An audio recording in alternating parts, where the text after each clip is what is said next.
आप देख रहे हैं देश लाइव, देश की आवाज।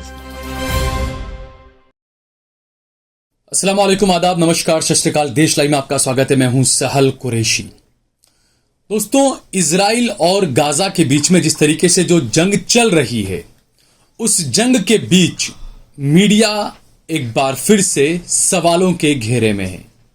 बीजेपी, नरेंद्र मोदी, सत्ता पक्ष, कहना क्या, करना क्या, कथनी और करनी में कितना अंतर, ये तमाम चीजों पर आज हम बात करने वाले हैं। अगर आपने हमारा चैनल देश लाइव सब्सक्राइब न किया हो तो हमारे चैनल को जरूर सब्सक्राइब कर लें।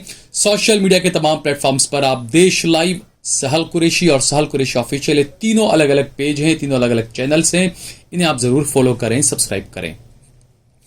दोस्तों, अचानक ये खबर आई कि उत्तर प्रदेश के अंदर योगी सरकार ने अपना एक फरमान जारी किया है, जिसे तुगलकी फरमान कहा जा सकता है, जिसमें यह कहा गया है कि सरकार से अलग स्टैंड अगर लिया, यानी कि फलस्तीन के समर्थन में अगर किसी ने भी रैली निकाली या प्रदर्शन किया तो उसके खिलाफ सख्त कार्रवाई की जाएगी। इससे पहले देश में कभी ऐसा नहीं हुआ है, लेकिन यह पहली बार हो रहा है कि अगर आप फलस्तीन के समर्थन में रैली या प्रदर्शन करते हैं तो उत्तर प्रदेश में आपके खिलाफ कार्रवाई की जा सकती है। उत्तर प्रदेश में ही अलीगढ़ मुस्लिम यूनिवर्सिटी के छात्र छात्राओं ने प्रदर्शन किया था पिछले दिनों, और जो छात्र छात्रा प्रदर्शन में शामिल हुए थे या जो उसके आयोजक थे, उनके खिलाफ भी एफआईआर दर्ज कर लिया गया। एक अजीब विडंबना यह है कि हमारे देश का स्टैंड यूएन में कुछ और होता है। यूएन में भारत कहता है कि वो फलस्तीन के साथ है, वो फलस्तीन की आजादी चाहता है, वो बीच का हल चाहता है, बीच का रास्ता चाहता है। लेकिन हमारे प्रधानमंत्री खड़े होकर ट्विटर पर कुछ और ही कहते हैं। वो कहते हैं कि हम इजराइल के साथ हैं। आप देखिए कि यूएन में भारत का स्टैंड क्या रहा है। Has been long-standing and consistent. India has always advocated the resumption of direct negotiations towards establishing a sovereign, independent and viable state of Palestine, living within secure and recognized borders, side by side, at peace with Israel. I think that position remains the same. There were some queries. अब आप खुद सोचिए, क्या हमारा प्रधानमंत्री झूठा है, या यूएन में जो बैठा हुआ ये हमारा अधिकारी जो बोल रहा है, क्या ये झूठा है?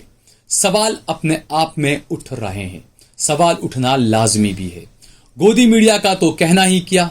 मणिपुर में जो मीडिया नहीं पहुंच पाया, वो मीडिया गाजा में, माफ कीजिएगा, इजराइल में पहुंच गया।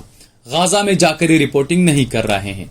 जो बच्चे फलस्तीन के मर रहे हैं मासूम, ये रिपोर्ट आ रही है कि महज 7 दिन के अंदर गाजा के, फलस्तीन के मुसलमानों के 500 से ज्यादा बच्चे शहीद हो चुके हैं। क्या कर रहा है अंतर्राष्ट्रीय मीडिया, क्या कर रही है अंतर्राष्ट्रीय बिरादरी? इसी बीच एक बड़ी खबर यह भी आई कि इजराइल फलस्तीनियों पर व्हाइट फॉस्फोरस बरसा रहा है। जो अंतर्राष्ट्रीय कवानीन है, जो कानून है, उसमें यह कहा गया है कि जो व्हाइट फॉस्फोरस है उसका इस्तेमाल आप आबादी वाले इलाकों में नहीं कर सकते हैं। लेकिन इजराइल ये व्हाइट फॉस्फोरस का इस्तेमाल फलस्तीन के मासूम बच्चों के खिलाफ आबादी वाले इलाकों में कर रहा है। अंतर्राष्ट्रीय बिरादरी खामोश बैठी हुई है। एक ट्वीट आया यूएन का जिनेवा से। उस ट्वीट में कहा गया है, इवन वॉर हैव रूल्स, यानी कि आप इसका ये जो ट्रांसलेशन ये होगा कि जो जंग होती है, जो युद्ध होते हैं, उसके भी कुछ रूल्स होते हैं। और उसमें आगे कहा गया है कि हम डिस्क्रिमिनेशन के बिना, यानी हिंदू मुसलमान या इजरायली या यहूदी या मुसलमान या इस तरह की हम, या इजराइल या फलस्तीन, हम ये नहीं देखेंगे, हम मानवाधिकार की बात करेंगे। ये सिर्फ ट्वीट्स ही आ रहे हैं, कोई रोक नहीं रहा है कि इजराइल वहां पर किस तरीके की बर्बरियत कर रहा है। ये कोई नहीं दिखा रहा है, कोई इस पर आवाज नहीं उठा रहा है। भारत से गए हुए सभी गोदी मीडिया के लोग इजराइल में हैं। वो फलस्तीन में, गाजा में जाकर वो रिपोर्टिंग नहीं कर रहे हैं। वो ये नहीं दिखा रहे हैं कि देखिए किस तरीके से मासूम वहां पर मारे जा रहे हैं। वो ये नहीं दिखा रहे हैं कि एक हफ्ते के अंदर 500 से ज्यादा फलस्तीनी बच्चे शहीद हो चुके हैं। वो आपको ये नहीं दिखाएंगे। एक वीडियो ये भी आई कि टाइम्स नाउ का एक रिपोर्टर रिपोर्टिंग कर रहा है क्योंकि ये आप देखिए टाइम्स नाउ, रिपब्लिक, इनका ये है कि चिल्ला चिल्ला कर रिपोर्टिंग करनी है ना, वो चिल्ला चिल्ला कर रिपोर्टिंग कर रहा है। तो जो इजरायली फौजी है वो बाकायदा उसको इशारा कर कर कहता है अपना आवाज आप नीचे रखिए।